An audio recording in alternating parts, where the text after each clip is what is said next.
시작하겠습니다. 자, 일요일인데, 주말이 좀 편하지 못했죠, 그죠?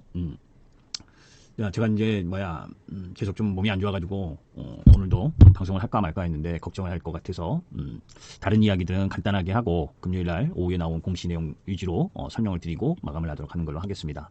자, 일단 미국 시장은, 미국 시장과 관련해서, 내일 아침에도 이야기를 하겠지만, 전체적으로는, 양호하게 마감을 했지. 왜냐면, 미국 시장이, 그 전, 이틀 하락을 했었기 때문에, 아마존의 시간의 상승 흐름이 있었고, 그런 가운데에서, 11월 첫일 흐름 부분에서 반등이 나올 자리에서 반등이 나온 흐름을 보여준 상황이고, 나스닥 지표, 나스닥 지수 흐름을 보더라도 지금 이틀 급락한 이후에 반등을 했는데 이 추세 라인을 돌파하지 못한 건 좀 부담이지. 그런 이유는 뭡니까? 이번 주 들어서면 이제 가장 중요한 트럼프와 해리스의 이 선거 결과가 나오잖아, 그죠? 그렇기 때문에 이 추세를 돌파하지 못한 부분은 좀 아쉬운 흐름이긴 해도, 하여튼 복합적으로 카페에 글 올려놓은 그 뉴스 올려놓은 것처럼 또 해리스가 일부 지역에서는 반전하는 흐름도 보여지고, 그런 가운데에서 일단 기본적으로 섹터 흐름으로 보게 되면 아마존 시간에서 4% 상승했던 게 6% 상승을 하고, 또 엔비디아가 반등을 해주고, 애플을 제외하고는 워런 버핏이 팔았다는 애플을 제외하고는 전체적으로 양호한 흐름을 보여줬고, 그런 가운데에서 빅테크 기업주들의 반등 흐름이 진행되면서 올랐는데, 후반에 이제 상승폭을 축소한 이유는 이 미국채 10년물 금리가 4.38까지, 이거는 상당히 부담이지. 국채 금리가 이렇게 계속 높게 올라가고 있다는 건 시장의 탄력 상승 흐름을 지속하기가 쉽지 않게 만드는 부분인데, 이게 4.4로 넘어가면 엄청나게 부담이죠. 그죠?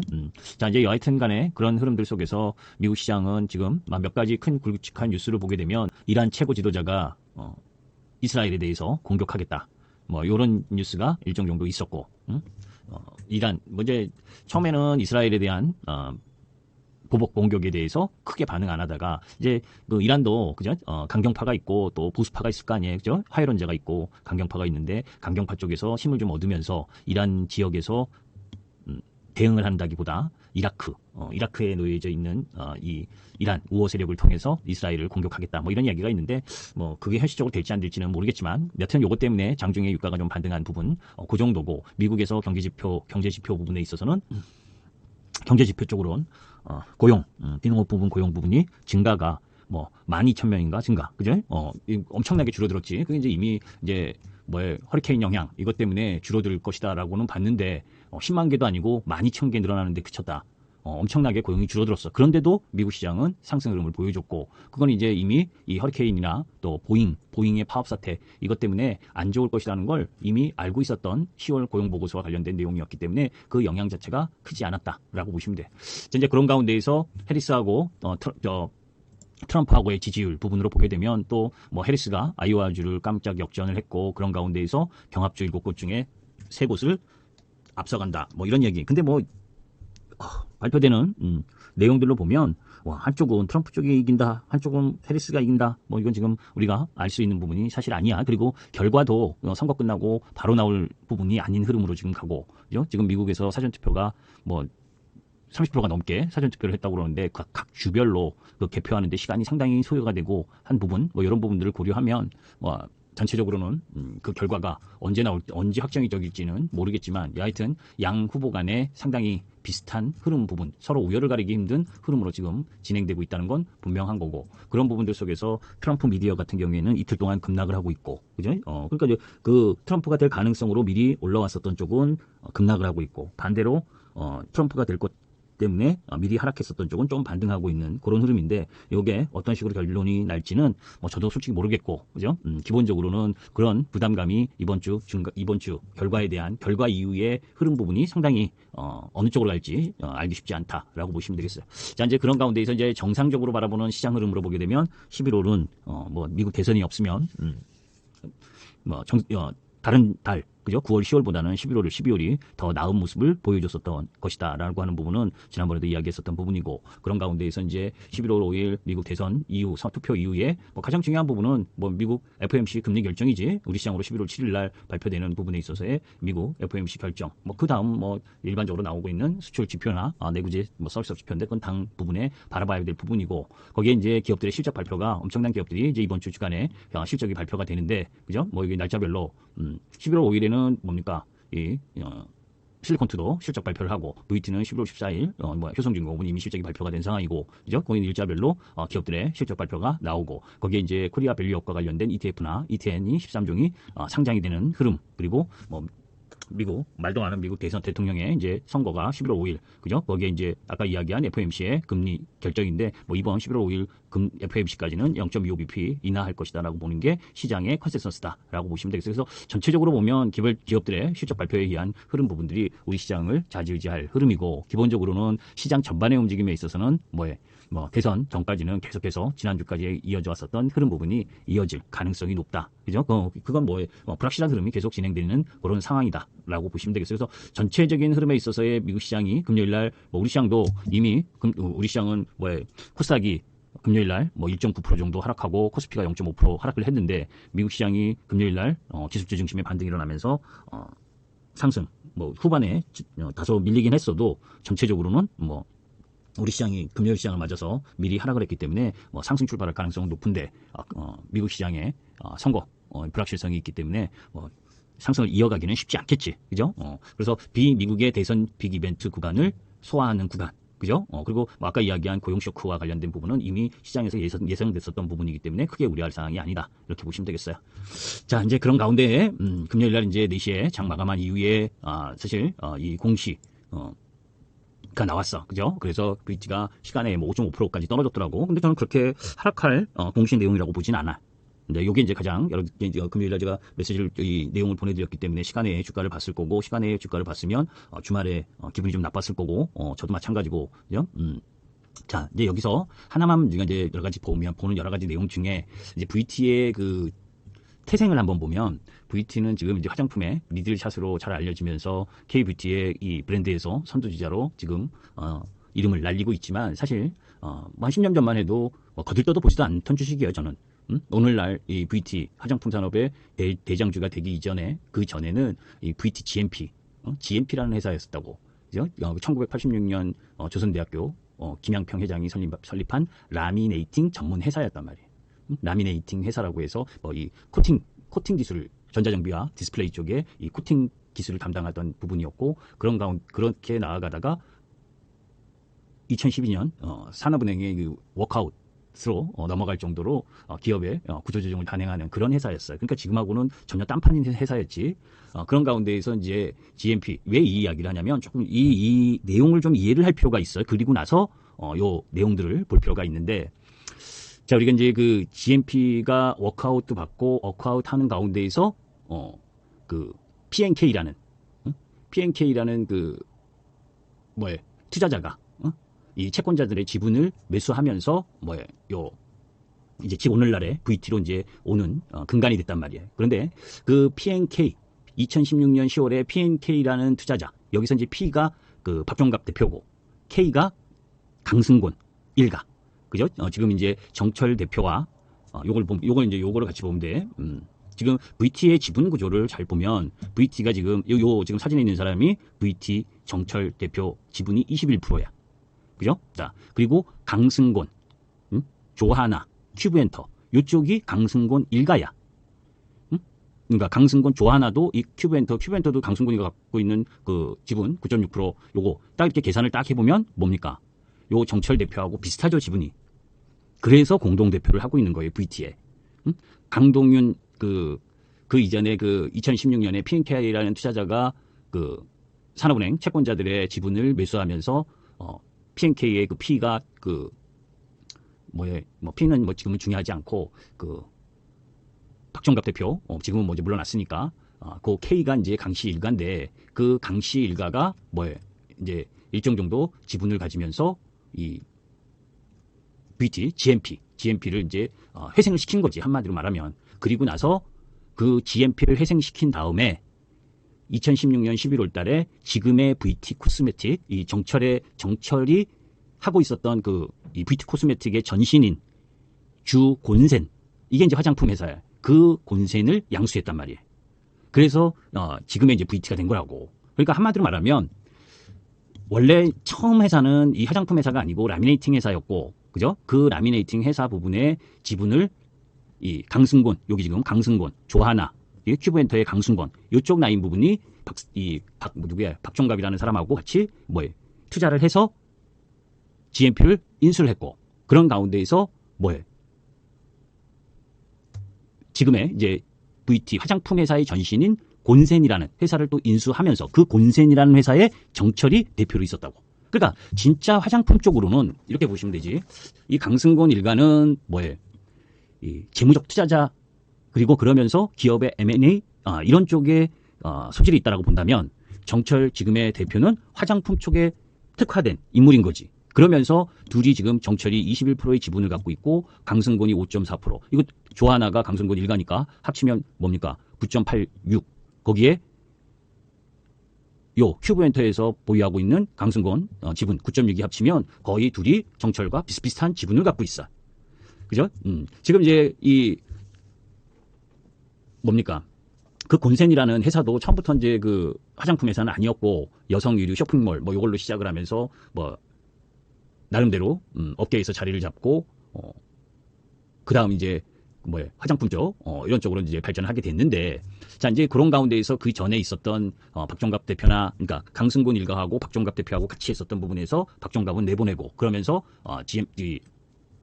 지분을 강씨 일가하고 정철 요 현 대표 쪽으로 이렇게 나뉘어져서 왔단 말이에요. 자 그러면 지금 자 이제 요게 이제 세부적인 아까 그 보고자 특별관계자별 보유 내역을 보면 얼마나 이제 밀접하냐를 보는 거지. 그러니까 정철은 화장품 쪽, 그죠? 조하나와 강승권 큐브엔터 이 강씨 일가 쪽이 서로 나뉘어서 이제 지분을 비슷하게 유지하면서 VT를 공동 경영하고 있는 거 아니에요, 그죠? 그러면서 지난번 7월 22일인가, 그죠? 그러면서 이제 ENC 화장품 회사, 그 화장품 제조회사, 그죠? 화장품 제조회사를 서로 이제 지분 교환을 했잖아요. 그래서 VT가 강승권의 큐브엔터가 보유하고 있던 ENC 지분을 갖고, 그죠?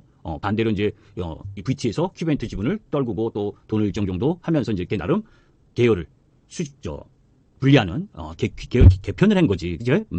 자 그러면 우리가 이제 이렇게 봤을 때 이런 생각이 든 거죠 지금. 왜냐면 이 강승권이가 74년생이고 정철이 85년생, 그죠? 그러니까 강승권 그 공동대표이사는 좀 나이가 좀 있고 정철은 좀 그래도 젊은 축에 속한단 말이에요. 지금 우리가 금요일날 나온 공시를 다 보게 되면 뭐냐면 140만 주를, 그죠? 2024년 12월 2일부터 12월 27일까지 140만 주를 시간 외 매매를 통해서 31,620원에 처분하기로 했다. 요게 이제 팩트야. 그런데 이제 이 팩은 취득이나 처분할 때, 그죠? 요 거래 금액은 한 70에서 130% 범위 내에서 계획과 달리 거래할 수 있다. 그러니까 변동폭을 저 라인에서 30%, 그러니까 금액이나 수량을, 그러니까 너무 가격이 올라가서 가격 부담이어서 매수하려고 하는 사람이 받지 않으려고 할 수도 있을 거 아니야. 가격이 너무 올라가거나. 또 반대로 매도하려고 하는 쪽도 가격이 너무 내려가서 내가 다 그 수량과 금액을 매도 안 할 수도 있는 거야.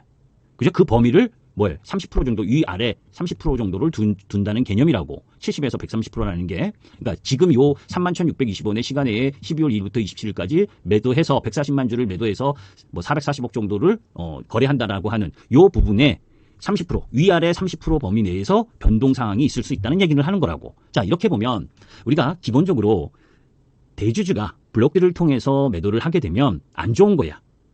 그죠? 일반화된 시장에서 일반화된 부분은 왜 블록딜로 하게 되면 그 블록딜 할인율이 진행되면서 적게는 4%에서 많게는 12% 정도까지의 할인을 내면서 매도하는 경우가 일반적이니까.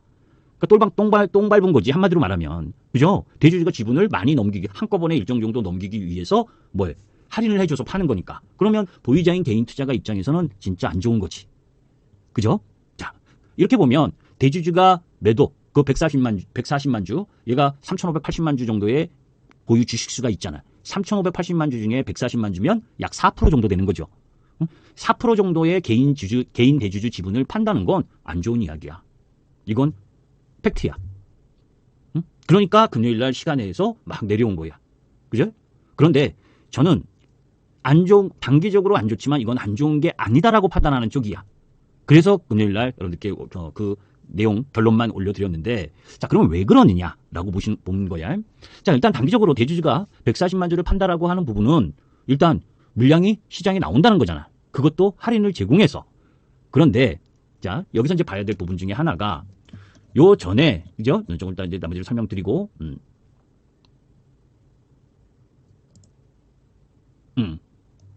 자, 이제 이전 7월 24일부터 블록딜 사전 공시 의무가 시작됐잖아. 올해 7월 24일부터. 그러니까 7월 전에는 아무 때나 이 대주주 주요 임원 주요 주주들이 그죠? 아무 때나 블록딜을 하고 막 이야기를 했었었는데 7월 24일부터는 사전 공시 의무를 해야 돼.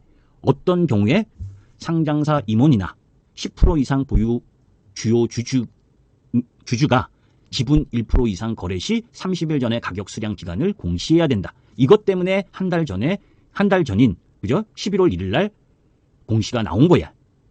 그죠? 블록딜을 한 게 아니야, 아직. 무슨 얘기인지 아시죠? 아직 한 게 아니고 상장사 임원이나 10% 이상 보유 주요 주주가 지분 1% 이상 거래할 경우에 사전 공시를 해야 되기 때문에 반드시 해야 되는 거지. 왜? 아까 4%라 그랬잖아. 140만 주가. 그죠? 자, 그러면 뭔 거를 해석을 해야 되냐면 1차적으로 자, 대주주가 지금의 가격이 지금의 VT 주가가 피크아웃이다. 실적도 더 못 가고 그리고 여기가 더 이상 주가가 못 올라가는 고점이기 때문에 팔아야 된다. 일부 비중을 줄여서 엑시트를 해야 되겠다. 라고 팔 거라면 굳이 주요 지분 1% 이상을 매도하면서 사전 공시 의무를 하고 팔겠냐고, 여러분들 같으면. 모르지? 단박에 돈이 더 급하면 급할수록 그죠? 오히려 저 1% 이하의 지분을 매각하는 게 낫지. 그렇지 않겠어요? 30만 주 정도 그냥 1% 이하의 거래에 팔아야 높은 가격에 팔 수 있지. 그죠? 뭐로 굳이 4% 이 사전공시 의무 여기에 해당되게 4%까지 하면서 굳이 가격이 내려올 거, 그죠? 단기적으로 개인 투자가들이 부담스러워할 거를 뻔히 아는 이 흐름으로 이야기를 하겠냐고. 그죠? 저는 이게 일단 기본적으로 이해가 안 가지. 그죠? 1% 이내로 팔면 사전공시 안 해도 되는데 이 4% 정도를 굳이 하겠다라고 하는 건 아니라는 거지. 자, 여기서 요 내용도 한번 보셔. 제가 이제 그 관련 기사 10월 21일 것도 보면 지분 1% 50억 원, 1% 이하거나 50억 원 이하일 경우엔 그죠? 공시 안 해도 돼. 응? 그럼 나누어서 천천히 해도 돼. 팔아도 되는 거잖아. 이게 이제 악용하는 거지만 법을. 그죠? 그런데 이제 이거 보면 뭡니까? 이 지분 1% 미만 50억 원 이하 예외 조항 이것에 해서 몇 차례에 걸쳐서 매도해도 되는데 그래서 한국콜마 같은 경우에도 뭡니까? 9월 달에 그죠? 찔끔찔끔 매도했었잖아. 응? 저 50억 미만 지분 1% 미만에서 그죠? 그런 페트로는 반대로 얘는 뭡니까? 1.73%를 장내 매도 블록딜을 통해 처분할 계획이라고 공시했고 그 다음에 호재가 나와서 급등했어. 응? 무슨 얘기인지 아시죠? 그러니까 이 두 가지를 저는 오히려 그죠? 이 둘째 쪽도 염두에 둘 필요가 있다는 거야. 이해되세요? 자, 펩트론의 주가를 한번 볼까요? 그러니까 콜마하고 펩트론의 주가를 한번 보자고. 이 콜마는 9월 11일 날 그죠? 4일부터 10일까지 5차례에 걸쳐 97,000주를 장내 매도했다고 공시했다. 한국 콜마가. 그죠? 4일에서 7일까지 9월 4일에서 7일까지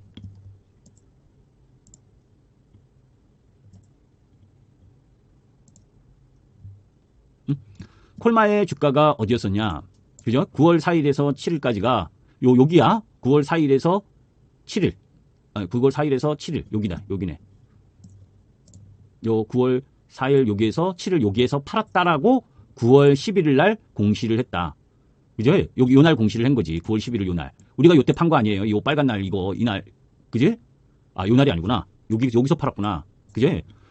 무슨 얘기냐? 4일에서 7일까지 42억 원어치 판 거를 11일 날 공시하고 나서 왔다리 갔다리 한 거지. 근데 시장이 내려와서 내려온 거지. 한국콜마도 많이 떨어진 게 아니지.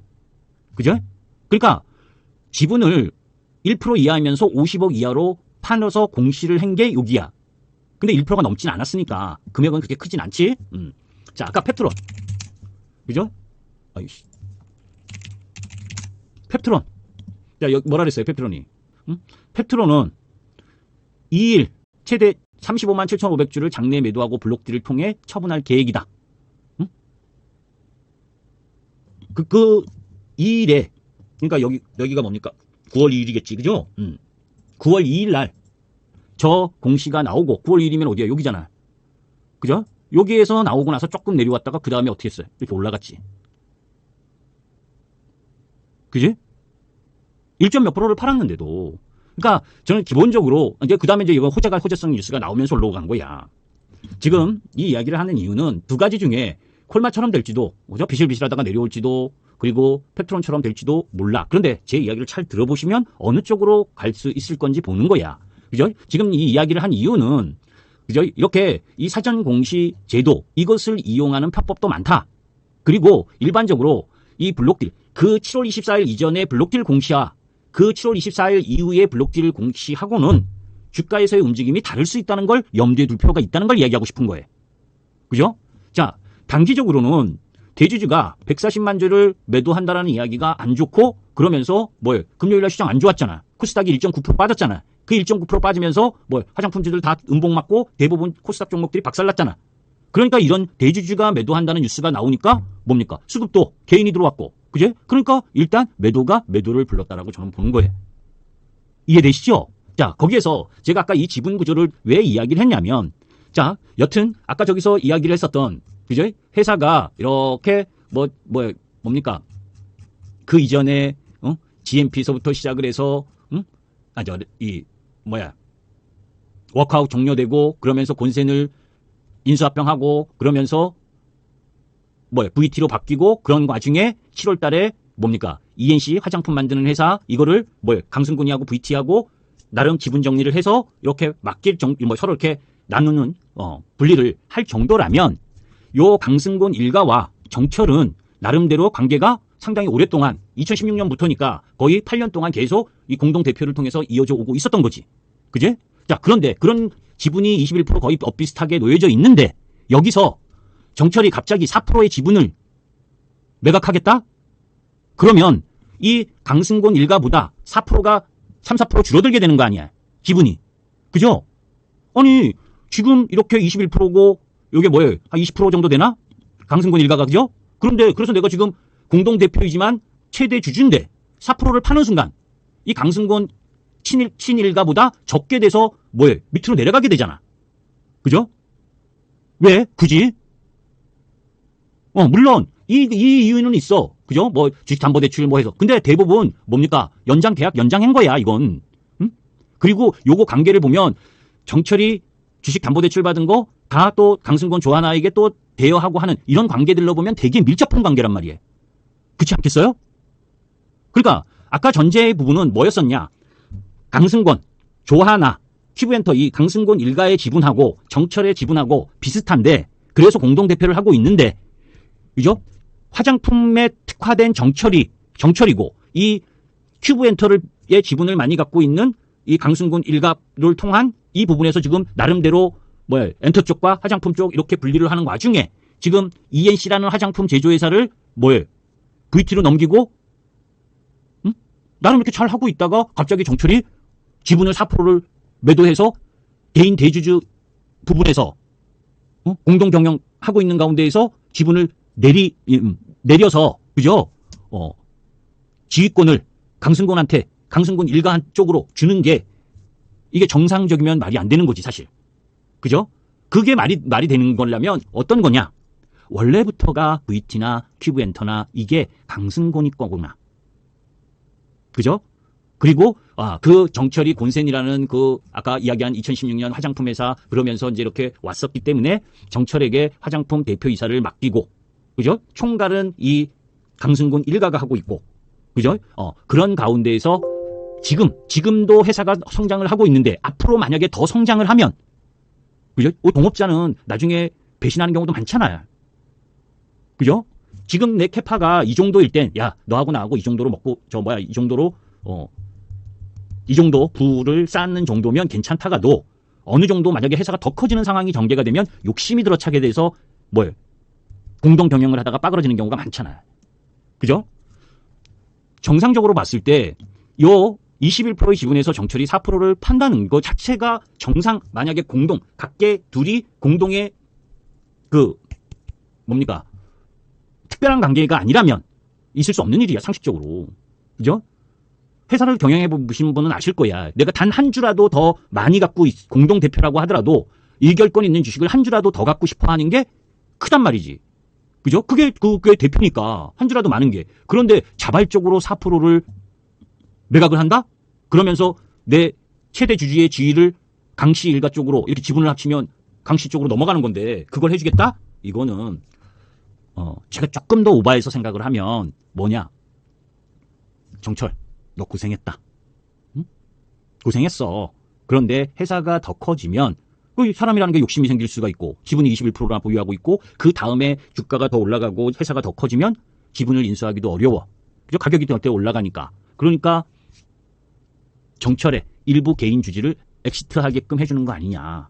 그리고 이 강씨 일가가 굳이 그게 이제 이야기로는 뭡니까? 요 일부 기관하고 이렇게 기관에게 시간 내에 넘긴다. 그죠? 이거잖아. 그죠? 강승곤이 일가도 굳이 주식을 더 살 필요는 없거든. 제3자 투자가가 들어와도 되는 거거든. 왜? 굳이 내가 안 사도 정철 지분 4%를 다른 투자가가 받으면, 그죠? 최대 주주 쪽은 강씨 일가 쪽이니까. 그죠? 그래서 그런 대신에, 그러면 정철에게도 보상을 해줘야 될 거 아니에요. 그죠? 그러면, 3, 4분기 실적 나오고, 그리고 4, 4분기 중국에 위생허가 받고 지금 미국에 착실히 마케팅을 하고 있는 것이 잘 되면, 그죠? 3, 4분기 실적 양호, 4, 4분기 더 좋아지고 내년이 더 좋아지는 흐름 속에서 12월 달은 지금의 가격보다 더 높은 가격에서 팔 수 있는 여기에서 70% 밑으로 내려오면 100에서 지금 32,500원 11월 1일 10월 31일 종가였었던 부분 거기서 30% 내려오는 것도 있지만 그 가격에서 30% 올라가는 것도 있는 거 아니야. 그죠? 그러면서 정철에 대해서 높은 가격에 위로 30%라고 본다면 뭡니까? 이 주식의 올해 고점인 4만 원대고 그죠? 아래로 30%로 본다면 이 주식의 단기 하단인 28,000원이잖아. 그죠? 이제 그런 여러 가지를 고려한다면 저는 나쁘지 않은 이 공시 내용이라고 판단하는 거예요. 이해되세요? 대가 없이, 그죠? 대가 없이 대주주의 자리를 내놓을 수 있는 4%의 지분을 매각한다? 이건 정상적인 자본주의 사회에선 있을 수 없는 거야. 그러면 그 4%를 주는 것에 대한 반작용이 있어야 되는데 반작용은 뭐예요? 엑시트 가격을 높게 해주는 거지. 아직 한 달이 있으니까 12월 달. 그죠? 그래서 단기적으로는 대주주 지분을 매각한다라고 하는 140만 주를 매각한다는 내용 때문에 금요일날 시간에 하락하고 내일도 약세를 보일 수 있어. 아까 얘 주가 보듯이 단기적으로는 이렇게 그 뉴스가 나오고 이렇게 페트론도 대주주 매각한다고 이렇게 내려올 수 있어도 그죠? 얘도 차근차근히 올라가던 주식이었잖아. 그런데 여기서 그 대주주 매각 얘기가 나오고 한번 떨어지고 나서 그 다음에 꾸르륵 올라왔지. 충분히 이 스토리도 저는 가능하다고 보는 거야. 그죠? 그래서 VT가 5%대 하락을 했다 해서 거기에다가 또 볼 수 있는 건 뭐냐면 잘 보세요. 만약에 저 뉴스 140만 주를 매각한다는 뉴스 그래서 그 전날 이렇게 끌고 올라온 거 아니야. 이건 누가 했겠습니까 여러분들. 해준 거라고 보는 거예요 저는. 31,620원 그지? 요 시간에 31,620원 여기에 매매 만약에 이렇게 요 31,620원을 저 가격을 만들기 위해서 10월 31일 날 이렇게 올렸다라고 보는 거지. 응? 만약에 저걸 가격을 더 내려오게끔 하는 형태의 움직임으로 봤다면 굳이 이날 막 센 화장품이 막 전부 다 셌던 게 아니잖아요. 유독 VT만 끌고 올라갔던 거지. 그죠? 그럼 가격을 올려줬다는 거예요.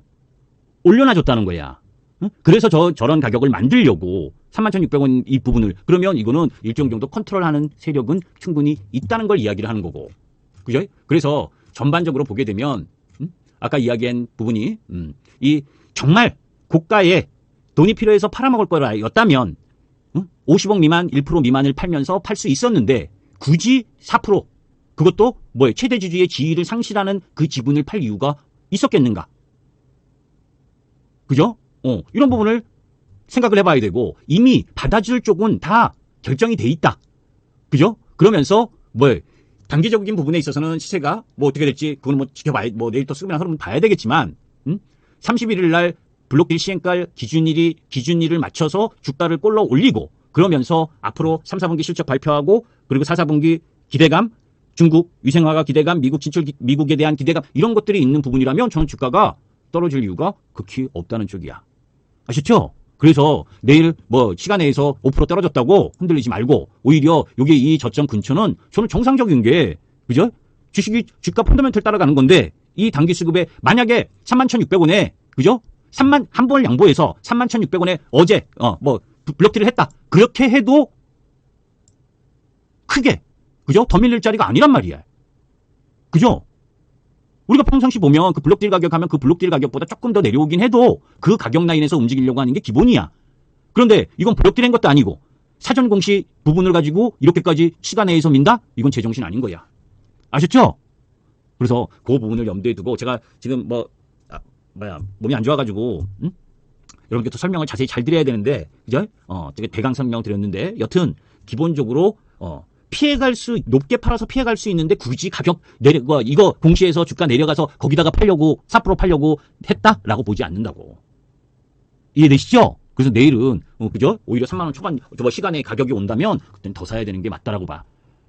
이해되시지? 그래서 나머지는 내일 아침에 시장 되면 상황 보면서 또 이야기를 하도록 하고, 오늘은 이게 제일 마음고생이 심하셨을 텐데 금요일부터 주말까지 저도 그랬어요. 그래서 지금 계속 명치끝 아프고 소화 안 되는 게 계속인데 말하기도 힘든데, 그럼에도 불구하고 제가 쭉 이 VT의 레파토리나 들어온 흐름들, 그리고 앞으로의 실적 흐름들, 이런 걸 가미를 하면 절대 싸게 팔기 위해서 저 흐름을 갖고 간 거 아니다고 봐. 아시죠? 그래서 오늘 여기까지 하는데 너무 겁먹지 마시고, 아시죠? 나머지 효성중공업과 관련돼서는 내일 아침에 또 이야기를 하도록 하겠습니다. 오케이? 기회다고 봐, 이번이. 또 싸게 살 수 있는 기회다라고 보는데, 이 정도로 마감을 하고 내일 아침에 뵙도록 하겠습니다.